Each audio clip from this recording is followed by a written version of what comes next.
மகர ராசி அன்பர்களே, ஜூலை மாதம் என்ன பலன் எப்படி இருக்க போகுது அப்படின்னு பார்க்கும் பொழுது உங்கள் ராசிநாதனான சனி பகவான் 3ஆம் இடத்துல போய் உட்கார்ந்துருக்கார். அதாவது உங்களுடைய முயற்சி ஸ்தானம், தைரிய வீரிய ஸ்தானத்தில் போய் அமர்வது ஒரு நல்ல அமைப்பு.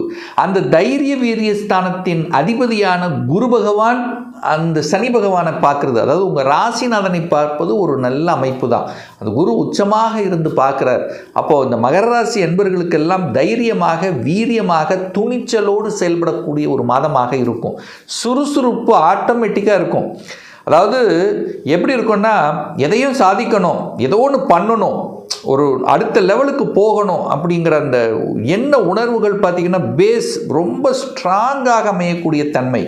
அந்த குரு பகவான் நல்லவர் என்று சொல்லக்கூடிய கடவுளினுடைய அனுகிரகத்துக்கு சொந்தக்காரரான குரு பகவான் 7ஆம் இடத்துல கடகமனையில் அமர்ந்து கொண்டு நேர சமசப்தமாக உங்கள் ராசியை பார்க்குறார். அப்போ உங்களுக்கு நல்லது செய்ய போகுதுன்னு அர்த்தம். பெரிய மனிதர்களின் தொடர்புகள் கிடைக்கப் போகிறது. கடவுளினுடைய அனுகிரகம்ங்கிறது உங்களுக்கு கிடைக்கப் போகிறது. குழப்பங்கள் விலகப் போகிறது. தெளிவு கிடைக்கப் போகிறது. சரியான டிசிஷன் எடுக்க போகிறீர்கள். அப்போ ஒரு விடை கிடைக்க போகிறது உங்களுக்கு அப்படிங்கிறத நம்ம எடுத்துக்கலாம். 2ஆம் இடத்துல, அதாவது மகர ராசி என்பவர்களுக்கு 2ஆம் இடத்துல ராகு அப்படிங்கிற ஒரு சர்ப்ப கிரகம் உட்கார்ந்துருக்கு. சார் இது நல்லதா கெட்டதா? நல்லதும் இருக்கிறது, கெட்டதும் இருக்கிறது. என்ன சார் நல்லது? பிரம்மாண்டமான பண வரவு நிறைய பேர்த்துக்கு ஏதோ ஒரு வகையில் பணத்தை கொடுக்கும். ஆசைகள் பிரம்மாண்டமாக, சிந்தனை செயல் வடிவமாக இருக்கும். அதை பண்ணணும் இதை பண்ணணும்னு இருக்கும். ஆனால் கொஞ்சம், அதாவது பாம்பு படையெடுத்து எப்படி பிரம்மாண்டமாக அந்த மாதிரி வரும், பணம் வரும். ஆனால் பணத்தை கையாள விதத்தில் கோட்டை விட்டுருவீங்க. அப்போது குடும்பத்தில் ஒரு பாம்பு கிரகம் இருக்குது அப்படிங்கிறத மைண்டில் வச்சுக்கோங்க. அப்போ என்ன பண்ணும்? ராகுங்கிறது கோபக்கார கிரகம், கொத்தக்கூடிய தன்மை, குடும்பத்தில் சில சண்டைகள் சச்சரவை உருவாக்கக்கூடிய தன்மை. அது ராகுன்னா அந்நியர்கள், உங்கள் குடும்பத்தில் மற்றவர் குடும்ப விஷயத்துக்குள்ளே போகாமல் பார்த்து கொள்வதும், நீங்கள் போகாமல் பார்த்து கொள்வதும், மற்றவர்களை உங்கள் குடும்ப விஷயத்துக்குள்ளே வராமல் பார்த்து கொள்வதும் ரொம்ப நல்லதுங்கிறத மைண்ட்ஸில் வச்சுக்கோங்க. ஏதோ ஒரு விதத்தில் 2ஆம் இடத்துல தனம், குடும்பம், வாக்குஸ்தானத்தில் ராகுங்கிற பாவகிரகம் இருக்கிறதுனால ஏதாவது ஒரு டெம்ப்ட் பண்ணக்கூடிய அமைப்பு இருக்கிறதுனால கொஞ்சம் எச்சரிக்கை உணர்வுடன் இருக்கணும்.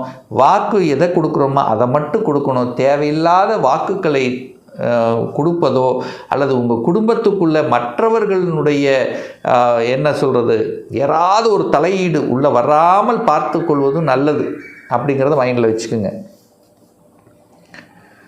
ராசிநாதன் 3ஆம் இடத்துல இருக்கிறது என்ன சார் பலன்? நீங்கள் முயற்சி செய்ய போகிறீங்க, தன்னம்பிக்கை கொடுக்க போகுது, சகோதர வகையில் சில நன்மைகள் நடக்கப் போகிறது, பிரயாணங்களில் ரொம்ப ஆர்வம் இருக்கும், இல்லைன்னா பிரயாணம் போகக்கூடிய அமைப்புகளை உருவாக்கும், புதிய ஒப்பந்தங்களை தேடுவீர்கள். அப்போது சில நல்ல விஷயங்கள் இந்த மாதம் மகரத்துக்கு, ஏன்னா 7.5 சனிங்கிறது முழுவதுமாக விலகிவிட்டது. இனி அப்படியே ஒரு பாசிட்டிவை நோக்கி செல்லக்கூடிய ஒரு ஒரு ஒரு பிளான் போட்டு வச்சுருப்பீங்க. அந்த பிளானெல்லாம் எக்ஸிக்யூட் பண்ணக்கூடிய ஒரு மாதமாக இந்த மாதம் அமைய பெறுகிறது மகர ராசி என்பவர்களுக்கு. 4க்குரியவன் என்று சொல்லக்கூடிய செவ்வாய் பகவான் தனக்கு 2ஆம் இடத்துல இருக்கார். அப்போது 4ஆம் இடம் எதை குறிக்கிறது அப்படின்னா, வீடு வண்டி வாகனத்தை குறிக்கக்கூடிய ஒரு இடம் 4ஆம் இடம். அப்போ செவ்வாய் 5ஆம் இடத்தில் உட்கார்ந்துருக்கார். பூர்வீகம், அப்போது நிலம், பூர்வீகம், பூர்வீக நிலத்து அதை சார்ந்த விஷயத்தில் இருக்கக்கூடிய பிரச்சனைகள்லாம் களைய போகிறீர்கள். அல்லது ஒரு பாக பிரச்சனை, ஒரு பங்கு பிரச்சனை, ஏதாவது ஒன்று செஞ்சுக்கணும், நமக்குன்னும் ஏதாவது பண்ணிக்கணும்னு பேசக்கூடிய தன்மை. ஸோ இதெல்லாம் இந்த மகரத்துக்கு கண்டிப்பாக ஏற்படுத்தும். அதில் எந்தவித மாற்று கருத்தும் கிடையாது. 6ஆம் இடம், 6ஆம் அதிபதியாக இருக்கக்கூடிய புதன் பகவான் வக்ரமாக ஆட்சி பலத்தோடு உட்கார்ந்துருக்கார். அப்போது ஒரு சிலர் இடத்த வாங்கணும்னு நினைப்பீங்க, வீடு வண்டி வாகனம் வாங்கணும், இதெல்லாம் வாங்கலாம், வாங்குவதற்கு எந்த தடை இல்லை. ஆனால் புதன் வக்ரமாக இருக்கிறதுனால 6ஆம் இடத்துல இருக்கிறதுனால கண்டிப்பாக டாக்குமெண்ட் விஷயங்கள், வில்லங்க விஷயங்கள் இல்லாமல் பார்த்துக்கணும். ஏன்னா உங்கள் கண்ணுக்கு மறைச்சிரும் அது. ஏன்னா அதாவது ஏதாவது வில்லங்கம் இருக்கக்கூடிய இடத்தை உங்கள் பார்வைக்கு செலுத்தும். அது பிடிச்ச மாதிரி இடமா இருக்கும். அப்போது ஆழமாக உள்ளே புகுந்து பார்த்து அதில் வில்லங்கம் இருக்கான்னு பார்த்து வாங்கணும் அப்படிங்கிறத மைண்டில் வச்சுக்கோங்க. அதே சமயத்தில் குரு 7ல் உட்கார்ந்துருக்கார். நிறைய பேர்த்துக்கு திருமண சுப காரியங்கள் நடக்கும். கடந்த ஒரு வருடமாகவே சில தடைகள், தாமதங்கள், அப்படி திருமணம் நடந்திருந்தாலும் சில குறைகள் இருக்கக்கூடியவர்களுக்கெல்லாம் இப்போ அதெல்லாம் நீங்க போகிறது அப்படின்னு எடுத்துக்கலாம். அப்போ திருமணம் டக்குன்னு நடக்கக்கூடிய சந்தர்ப்ப சூழ்நிலைகளை உருவாக்கும் இந்த மகர ராசி என்பவர்களுக்கு. அப்போ குடும்பத்தில் சுப காரியங்கள் உங்களுக்கோ உங்கள் குடும்ப உறுப்பினர்களுக்கோ நடக்கக்கூடிய அந்த கொடுப்பினை என்பது இந்த மாதம் திருப்தியாகவே இருக்கிறது. கூட்டாளிகள், நிறைய பேர்த்துக்கு கூட்டாளிகள், கூட்டு தொழிலில் ஒரு சின்ன சங்கடங்கள் இதெல்லாம் விலகும். இப்போ எப்படி இருக்குன்னா, நீங்கள் ஒரு பெரிய மனிதர் என்கின்ற ஒரு போர்வையில், அதாவது ஒரு கம்பீரமாக இருக்கக்கூடிய அமைப்பு, சின்ன இதாக சரி பரவாயில்ல, விட்டு கொடுக்கக்கூடிய மனப்பாங்கு, மெயின் அதுதான். விட்டு கொடுக்கக்கூடிய மனப்பாங்கு என்பது மகரத்துக்கு நிச்சயமாக உண்டு.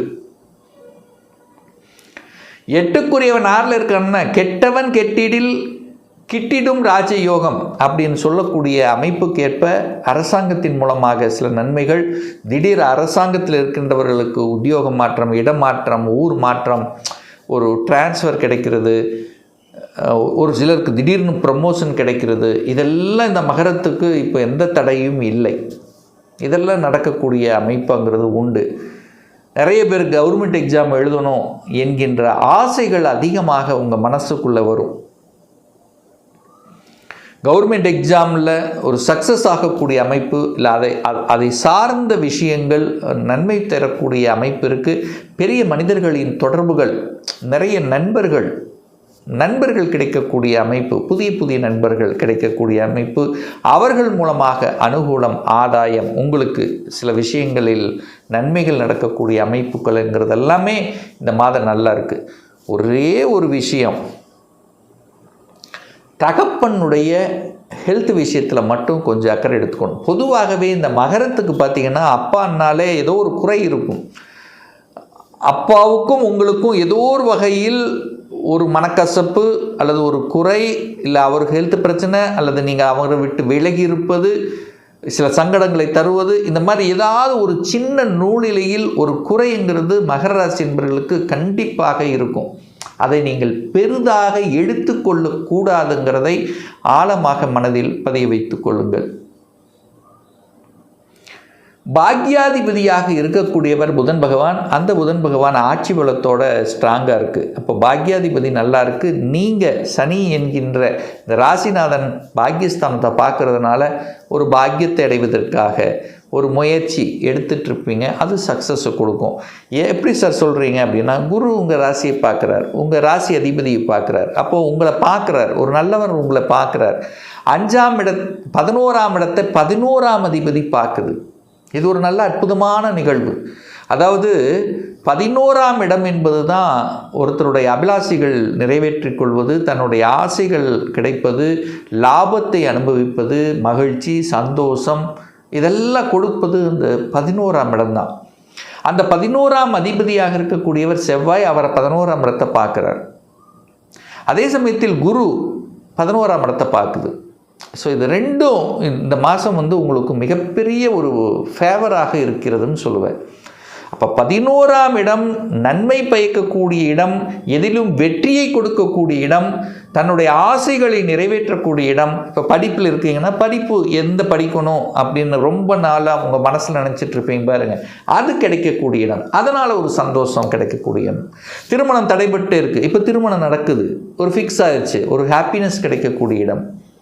உங்களுக்கு பிடிச்சமான ஒரு வண்டி வாகனத்தை வாங்கக்கூடிய அமைப்புகள் இதெல்லாமே உண்டு. ஆனால் என்ன ஒரே ஒரு விஷயம், சுக்கிரன், வாகனத்துக்கு காரக கிரகமான சுக்கிரன் போய் 8ல் மறைஞ்சிருக்கார். அப்போ மகர ராசி என்பவர்கள் இரவு நேர பயணங்களை முற்றிலுமாக தவிர்த்து கொள்வது நல்லது. அதே சமயத்தில் உறவுகள் சார்ந்த விஷயங்கள், அதாவது ஆண்களாக இருந்தால் பெண்கள் சார்ந்த விஷயம், பெண்களாக இருந்தால் ஆண்கள் சார்ந்த விஷயத்திலும் கொஞ்சம் கவனம், எச்சரிக்கையோடு இருக்கணுங்கிறத மைண்டில் வச்சுக்க. ஏன்னா சுக்கிரன் 8ஆம் இடத்திலிருந்து அங்கே கேது உட்கார்ந்துருக்கார். சுக்கிரன் கேது காம்பினேஷன் கொடுக்குது.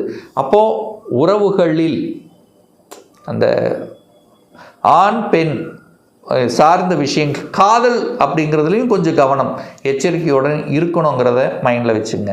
ஸோ மற்றபடி பார்க்கும் பொழுது இந்த மகரத்துக்கு நன்மையை, அதிகளவு நன்மையை கொடுக்கக்கூடிய ஒரு நல்ல மாதமாகவே விளங்கப் போகிறது.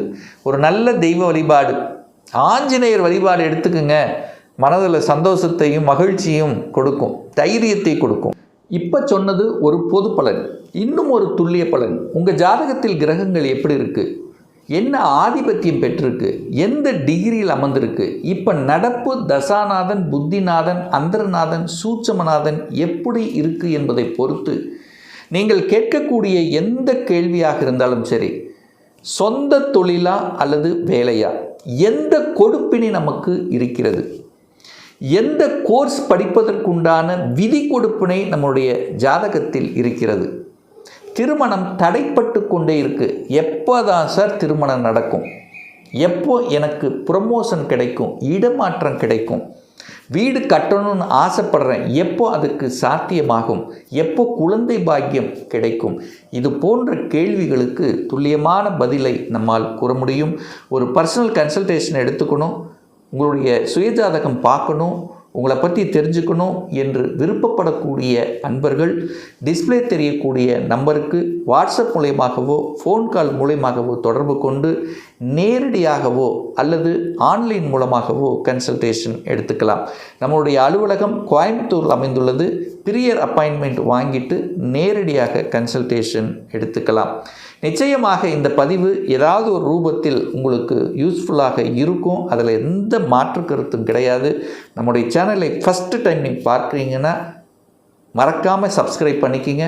பக்கத்தில் இருக்கக்கூடிய பெல் பட்டன் ஆல் நோட்டிஃபிகேஷனை கிளிக் பண்ணும்போது நான் போடக்கூடிய அடுத்தடுத்த பதிவுகள் உங்களுடைய நோட்டிஃபிகேஷனில் வந்து சேரும். மீண்டும் ஒரு நல்ல பதிவில் உங்களை சந்திக்கும் வரை உங்களிடமிருந்து விடைபெறுவது உங்கள் அஸ்ட்ராலஜர் டாக்டர் சதீஷ்.